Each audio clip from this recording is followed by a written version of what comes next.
Times the U.S. government almost bombed its own citizens. Part 4. Operation Northwoods. During the Cold War, America tried to prevent the spread of communism. The policy was called containment. After 7 years of fighting, in 1959, Fidel Castro overthrew the brutal dictatorship over Cuba and established a communist government. The capitalist American government opposed the southern island neighbor flipping to communism, so they got to work. In 1961, America backed a group of anti-Castro Cuban exiles in the Bay of Pigs invasion.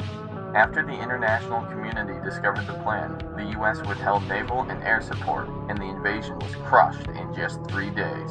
This was a humiliating defeat for the U.S.-backed military operation. The Department of Defense didn't accept failure. They devised a plan to manufacture international consent to justify a full-blown invasion of Cuba.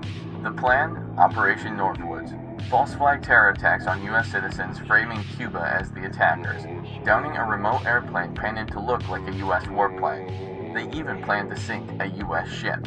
Operation Northwoods specifically mentioned the possibility of bombing U.S. civilians in the Miami area and pinning it on the Cuban government. This plan made it all the way up the Department of Defense and was signed by the Joint Chiefs of Staff, then proposed by the Secretary of Defense to the President.